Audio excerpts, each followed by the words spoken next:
Navi Mumbai international airport के नामकरण को लेकर महाराष्ट्र में सियासत फिर गर्मा गई है।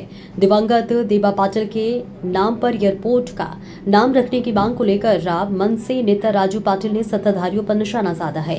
राजू पाटिल ने कहा कि समाज और लोगों के हित के लिए आगे आने वाला का स्वागत है, लेकिन सत्ता में रहते हुए आंदोलन में शामिल होने के बजाय सत्ताधारियों को ठीक ठोस भूमिका निभानी चाहिए। उन्होंने सवाल उठाया कि अगर दीबा पाटिल के नाम के लिए सरकार पर दबाव बनाना है तो फिर उनके नाम पर इस्तीफा देने की भूमिका क्यों नहीं अपनाई जा रही। एयरपोर्ट के नामकरण को लेकर लंबे समय से चल रही मांग के बीच राजू पाटिल के इस बयान से राजनीतिक बहस तेज हो गई है। पहिले तर त्यांचे आभार माने की गेले, उशिरा का होईना गेले, निवडून आलेत, गेले, कोणी लोकांनी त्यांना हिसका दाखवला नाही, तेव्हा त्यांचे आभारच माने। समाजासाठी कोणी येत असेल त्यांना नाही बोलण्यात काही अर्थ नाहीये, त्यांचं मोस्ट वेलकम। परंतु त्यांच्या नेत्यांना शहाणपण कधी येईल?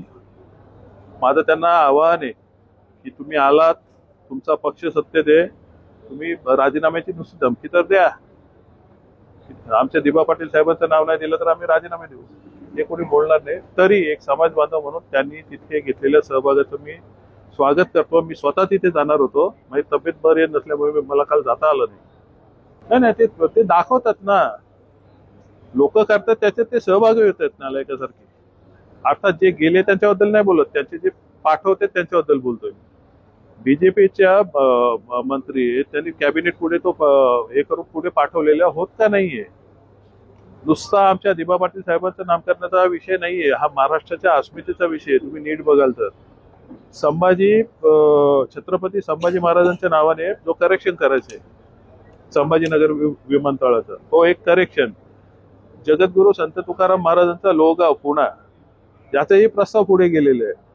त्यासोबत दिबा पाटील साहेबांचा त्याच्या आधी प्रस्ताव गेलेले आहे। हे तिन्ही विषय महाराष्ट्राच्या अस्मितेशी संबंधित नाही आहेत का?